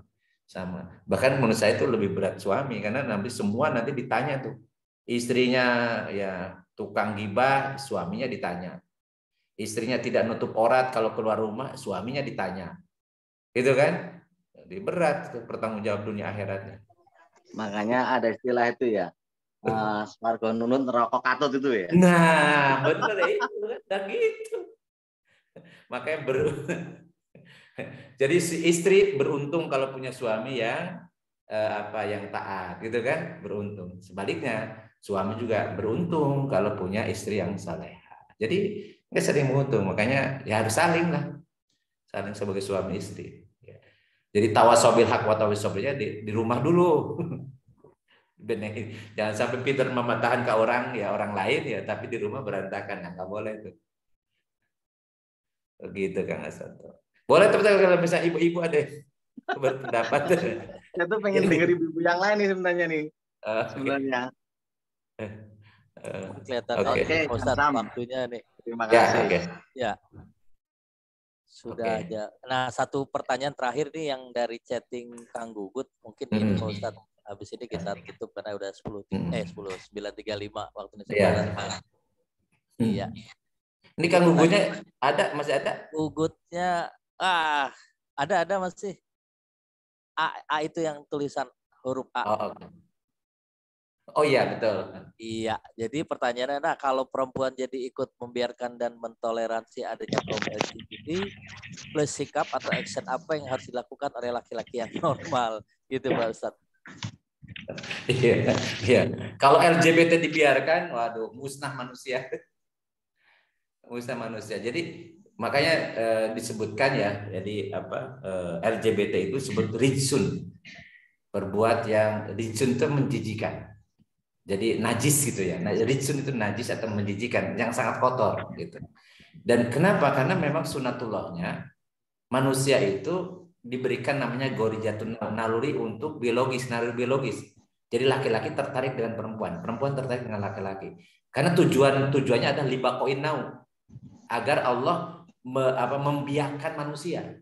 Bahkan kalau punya anak makin banyak, itu bagi Allah itu makin bagi Rasulullah mengatakan, nikahilah oleh kalian wanita-wanita yang subur, karena nanti aku akan bangga dengan nabi-nabi yang lain tentang banyaknya umatku gitu. Jadi memang Allah menciptakan naluri ya biologis memang untuk agar manusia ini lestari, manusia melanjutkan keturunan. Makanya kalau tujuan nikah itu memang untuk bisa punya keturunan. Nah, malah juga dilarang kalau misalnya nikah tapi tidak mau punya keturunan, bahkan dari awal itu dilarang. Jadi bahkan ada yang mengatakan haram kalau nikah tujuannya hanya untuk melampiaskan syahwat doang, tapi tidak mau punya anak dari awal misalnya. Kemudian haram juga misalnya yang perempuan di tubektomi, yang laki-laki di vasektomi misalnya, nggak boleh, haram. Karena memang tujuannya Allah menciptakan tadi naluri biologis itu memang supaya tertarik laki-laki ke perempuan, perempuan ke laki-laki, dan kemudian hubungan suami istri, dan kemudian menghasilkan keturunan. Dan itulah hakikat hidup kita gitu kan. Nah, bagaimana sekarang kalau misalnya laki-laki mendatangi laki-laki, perempuan dengan perempuan? Kan nggak mungkin punya anak. Udah musnah lah manusia.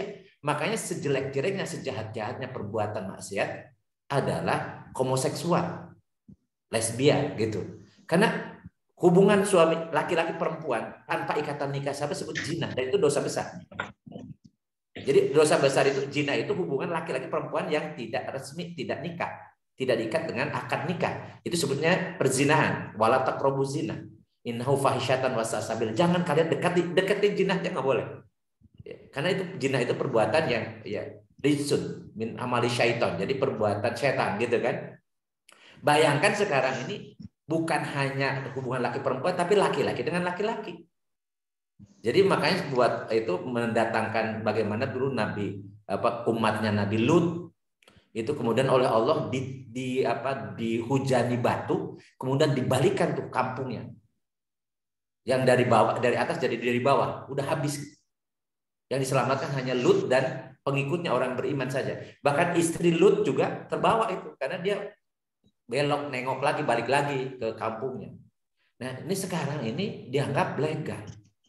Nah, bagaimana tuh? Bagaimana? Jadi kalau kita melihat ada kemungkaran seperti ini, lakukan bagaimana kita bisa merubah. Jadi man ra'a minkum munkaran falyughayyiru biyadi fa illam yastati fa bilisani fa illam yastati fa biqalbi wa dzalika adaful iman. Siapa yang melihat kemungkaran, dan LGBT itu kemungkaran yang nyata dan bahaya yang luar biasa. Ya, bahaya dari keberlangsungan umat manusia gitu. Dan tadi ancaman dari Allah. Karena kalau misal dibiarkan itu berarti kita membolehkan Allah menimpakan azab ke kita, menimpakan siksaan kepada kita di dunia, ya akan menurunkan musibah yang besar sekali. Itu karena tadi kalau kita membiarkan, makanya siapa yang melihat kemungkaran rubah dengan dengan kekuasaannya. Kalau dia menjadi kekuasaan, dia bisa buat aturan, buat perundang-undangan macam-macam supaya mencegah LGBT itu supaya tidak berkembang. Ya, kemarin di Qatar kemarin berhasil, dia hanya menahan di situ saja. Bukan berarti menghentikan, cuma menahan selama ada acara di situ, tidak ada gitu. Itu saja. Itu pun ternyata ada dampaknya kan. Ya. Ini bagi siapa yang punya kekuasaan, ada tanda tangannya, biyadihi dengan tanda tangannya dia gitu. Fa ilam yasif fa bilisan, tapi kalau nggak sanggup, kita nggak punya kuasa dengan lisan. Kita melihat kemungkaran, kita nasihati dia, kita cegah. Ya, di komplek kita misalnya, di RT kita ada kebiasaan itu, kita sampaikan, nasihati, dicegah, nggak boleh. Nggak boleh. Kalau perlu kemudian ya tadi bisa jadi diusir gitu kan. Ya seperti ada mantu sama mertua, ya kan mertuanya diusir itu, yang viral-viral itu kan ya. Ya itu minimal dengan itu misalnya, itu dengan lisan. Fa'ilam yasfa biqalbi. Tapi kalau kita pun tidak mampu dengan lisan, maka di hati. Kita nggak suka, nggak setuju, dan kita berdoa pada Allah agar Allah menghindarkan kita dari kemaksiatan itu, atau tadi kita dilindungi oleh Allah agar tidak ditimpa musibah yang akan menimpa bukan hanya orang-orang yang berbuat rusak saja, tetapi orang-orang soleh pun akan kena dampaknya gitu ya. Jadi memang yang melakukan mereka, tapi kita akan kena dampaknya kalau Allah murka. Jadi kalau Allah murka, kita pun yang tidak melakukan yang sama, kita akan kena sanksi yang sama juga. Karena kalau musibah itu tidak milih-milih, hanya orang tukang maksiat doang, orang-orang baik pun akan kena sanksinya gitu. Walau a'lam bishawabnya. Kang Gugut ini teman saya untuk kembangan kopi. Ya. Iya. Ini Kang, masanya gini Kang. Kan sebetulnya di Quran tuh dari Asyura 165 sampai 173 ya kalau nggak salah. Itu kan semua ancaman mengenai LGBTQ+ Ya. itu kan udah ada ya. Iya. Cuman kalau yang saya temui di beberapa tempat ini kan, begitu kita mulai bersuara tentang LGBTQ itu seolah-olah kita jadi musuh. Betul. Bahkan dibenci sama orang gitu, bahkan ditakuti gitu. Itu yang bahkan kadang juga, apalagi dengan kegiatan ya, apalagi ada hubungan pekerjaan, itu bahkan kita seolah-olah jadi kayak dilarang, bahkan dijauhi lah. Bahkan kalau bisa tuh ya kita tidak mendapatkan pekerjaan atau kegiatan tersebut karena kita memusuhi terhadap itu. Dan saya sih terus terang Kang, saya termasuk sangat benci banget, bahkan saya sama ini ya, termasuk orang yang begitu lihat itu aja ada rasa jijik gitu, bersebelahan dengan orang seperti itu, jijik gitu. Tapi itu ternyata membuat saya jadi kayak musuh buat semua orang gitu loh Kang. Itu yang ini kenapa saya tanya itu, inilah yang terjadi, yang saya alami gitu loh Kang. Makanya sementara kan surat di Quran itu udah jelas sekali, Asyura 167 sampai 165 sampai 173. Betapa Allah melaknatnya mengenai ini. Tapi kenapa? Nah inilah yang maksud, kok seperti ini sih dunia. Jadi terus gimana kita harus melawan ini kan? Ini kan dulu umat Nabi Lut juga. Kalau kita baca Al-Quran ya, umat Nabi Lut juga begitu. Nabi Lut menasihati mereka. Malah kemudian Nabi Lut yang bilang, oh kamu sok suci, gitu kan? Sok suci gitu kan, di Al-Quran juga disebutkan gitu. Betul. Jadi nggak suka sama Nabi Lut, sampai kemudian Nabi Lut yang diusir kan. Ini kan mirip sekali sekarang. Jadi kita bingung kita. Ini mayoritas Muslim ya. Mayoritas Muslim. Iya. Kenapa kemudian kalau kita nyampaikan sebagaimana yang disampaikan oleh Nabi Lut dulu kepada kaumnya, malah Nabi Lut yang diusir. Kok sekarang kita yang dimusuhi, disebut radikal, gitu kan? Oh rupanya memang dunia ini seperti itu yang terjadi Kang. Iya betul. Ini ya bahkan jadilah sama saudara sendiri pun seperti Nabi Lut lah. Kang Gugut seperti Nabi Lut lah gitu ya. Iya. Situasinya lah ya. Iya.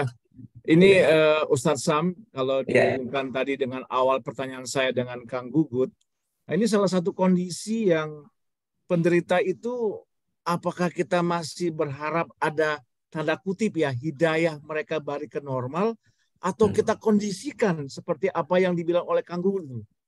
Kita kondisikan mereka tuh ke arah normal dengan satu ya tindakan tegas atau gimana gitu loh. Tapi ada sisi lain yang mengatakan, sudahlah Nil, berdoa aja lah Nil, semoga mereka diberikan hidayah. Bukan begitu Kang Gugut ya, kadang-kadang suka begitu. Hidayah betul. Betul ya Kang Gugut ya, hidayah bahkan apa? Aneh-anehnya gitu loh. Bahwa kita lah radikal gitu loh, kita lah kaum pembenci jadinya gitu loh Kang. Ini sebagai contoh ya, contoh baik lah ya, antara tadi hidayah dengan keadaan yang sifatnya seperti ini gitu loh. Iya. Ya itulah kondisinya. Jadi memang kita kalau misalkan dibaca seperti kondisi yang pada sekarang ini, kita kembali lagi seperti dulu zaman Rasulullah ketika pertama kali diutus ya. Makanya Rasulullah mengatakan al-islamu bada'a ghoriban wa sayaudu ghoriban kama bada fatubalil ghuraba. Dulu agama Islam itu dianggap asing, ketika awal-awal ya. Bada'a al-islamu ghoriban. Kemudian wa sayaudu ghoriban, nanti akan dianggap asing lagi kayak sekarang. Tapi kata Rasul fatubalil ghuraba, maka berbahagialah, beruntunglah orang dianggap asing. Ya, jadi mudah-mudahan kita dianggap guroba ini. Jadi Kang Gugut itu kita disebut radikal nggak apa-apa. Nanti kita masuk guroba karena kata Rasul fatubalil guroba. Dan ini sudah dinyat 14 abad silam loh. Rasul mengatakan badal Islam ghoriban wa sayaudu ghoriban kama bada fatubalil guroba. Dulu Islam awal-awal itu masuk dianggap asing, aneh, sok suci, sok benar, sok macam-macam gitu. Sampai Rasul akhirnya diusir kan dari Mekah. Jadi seperti halnya Nabi Lut kan, begitu mengingatkan umatnya malah diusir kan dari Sodom gitu kan, dari Sodom. Jadi ini. Nah, kemudian tapi nanti kata Rasulullah setelah kemudian bangkit kan, Islam bangkit dibangun oleh Rasulullah sampai ke kita sampai sekarang itu. Tapi nanti wasayudu ghoriban kama bada, nanti akan kembali dianggap asing, aneh seperti halnya awal semula dulu. Tapi kata Rasul fatubalil ghuraba, beruntunglah, berbahagialah orang yang aneh, dianggap asing. Ketika orang biasa maksiat. Jadi contoh misalnya, saya anti riba, itu dianggap aneh, Alah. Jadi bener ya, sok kaya, sok mampu gitu. Nah, saya bingung, saya kan atas pilihan saya, keyakinan saya, tapi dia enggak. Jadi sampai teman-teman aneh Pak, kok nggak mau pinjem gitu ya, nggak mau pinjem yang ada ribanya. Ya sebenarnya nggak aneh, kan ini tuntutan ada saya. Jadi diamalkan sendiri pun dianggap aneh coba. Apalagi kalau kita melarang, gitu, melarang riba misalnya, udah dianggap aneh. Atau tadi bahkan sekarang zina pun dianggap biasa. Ya, ini kan repot ini. Nah, alhamdulillah kita termasuk yang guroba insya Allah ya. Jadi beruntunglah Pak Dul. Ya karena waktunya sudah cukup. Insya Allah minggu depan kita lanjut lagi. Mudah-mudahan kita dalam keadaan sehat walafiat ya. Ya istiqomah. Jadi kita mencoba untuk istiqomah ya walaupun sedikit, walaupun seminggu sekali, dan bukan hanya sharing ini ya. Jadi ini ceritanya bukan pengajian, ini sharing sebenarnya awalnya. Tapi makanya ya kita sebenarnya tadi seperti yang Kang Astanto itu memang harus ini bukan hanya monolog dari saya enggak. Jadi teman-teman juga bisa menyampaikan pendapatnya dan seterusnya. Jadi memang ini forum diskusi, tapi memang harus ada materi. Jadi saya itu sebenarnya menyampaikan materi, nanti kalau Bapak mendiskusikannya yaitu bisa siapa saja, nggak ada masalah gitu. Jadi alhamdulillah ini sudah pertemuan, kalau yang membahas Al-Qur'an ini sudah pertemuan ke-36. Sebelumnya kita mengkaji bahasa Arab sampai 21 pertemuan. Jadi kalau diakumulasi 21 sama 36. Dan itu murid setianya itu deh. Kang Cucu, kemudian udah Daniel tuh. Yang jelas Teh Evelyn itu udah jadi karena jadi penyedianya terus kemudian Kang Arya. Alhamdulillah. Pokoknya jadi semuanya mudah-mudahan ini kita bisa pertahankan ya sampai kita ya mengakhiri hidup kita lah gitu ya. Amin. Kita bisa istiqomah. Amin. Kang Ustadz sama Kang Cucu punten sebelum mengakhiri, nggak dibahas sekarang juga nggak apa-apa. Tadi karena ada pertanyaan dari Kang Gugut tentang LGBT, saya jadi teringat dulu pernah melihat sebuah video tentang ruqyah, yang mana yang di ruqyah itu adalah seorang laki-laki yang kewanita-wanitaan. Dan ternyata setelah di ruqyah, dia akhirnya bisa menjadi laki-laki normal. Nah, pertanyaan saya adalah, apakah memang kita bisa menyalahkan ada sesuatu yang nyurup atau maksudnya seseorang menjadi kemayu begitu karena kesurupan, ataukah mungkin ada kejadian-kejadian lain yang tidak lazim itu karena kesurupan gitu loh, Kang Ustadz ya. Jadi nggak dibahas sekarang juga boleh mungkin di pertemuan berikutnya, karena ya itu saya bingung juga apakah benar ruqyah bisa menyembuhkan orang-orang yang seperti itu gitu loh Kang Ustadz. Ya insya Allah minggu depan ya kita coba. Mangga. Sebenarnya kita sudah membahas tentang setan ya, Oh iya. Kita nanti rangkum lah. Kalau gitu minggu depan saya reserve lah ya dari sekarang gitu ya. Tolong sip, ya. Reserve lah. Ikutan. Baik, kita akhiri ya. Mudah-mudahan kan ini yang di Samarinda sudah malam ini Kang Cucu ini di Samarinda ini Kang Gugut. Oke. Orang Bogor yang tinggalnya di sana di waktu Indonesia bagian tengah. Baik, mudah-mudahan Allah senantiasa menjaga kita, menjaga keluarga kita, dan kita tetap istiqomah dalam kebaikan. Ya, mudah-mudahan Allah menganugerahkan husnul khotimah kepada kita semua. Allahumma shalli wa sallim wa barik ala sayyidina habibina karimina wa ala Muhammad wa sallim radhiyallahu tabaraka wa ta'ala an kulli sahabati Rasulillah ajmain. Amin ya rabbal alamin. Allahumma anfa'na bima 'allamtana wa 'allimna ma yanfa'una wa zidna ilman nafi'an. Allahumma yassir lana umurana kullaha wa la tu'assir alaina. Allahumma asir maqasidana. Rabbana la tuzigh qulubana ba'da idh hadaitana wa hab lana min ladunka rahmatan innaka antal wahhab. Allahumma inna nas'aluka husnal khatimah. Allahumma inna nas'aluka husnal khatimah. Allahumma inna nas'aluka husnal khatimah. Rabbana atina fid dunya hasanah wa fil akhirati hasanah wa qina adzabannar. Wa sallallahu ala sayyidina Muhammadin wa ala alihi wa sahbihi wa barik wasallim. Subhanakallahumma bihamdika asyhadu an la ilaha illa anta astaghfiruka wa atubu ilaik. Subhana rabbika rabbil izzati amma yasifun. Wassalamun alal mursalin walhamdulillahi rabbil alamin. Assalamualaikum warahmatullahi wabarakatuh. Waalaikumsalam. Waalaikumsalam warahmatullahi wabarakatuh. Jazakallahu Ustaz. Ya, terima kasih semua. Live ya. Yo, saya live ya. Kang host. Sami-sami. Sampai ketemu. Ya. Next week. Next week. Mangga. Assalamualaikum. Waalaikumsalam. Kang Samhari, how are you today? Alhamdulillah, sehat. I miss you. I miss you so much. Ya. Salam buat istri ya. Ya, insyaallah. Amin. Baik. Assalamualaikum. Ya.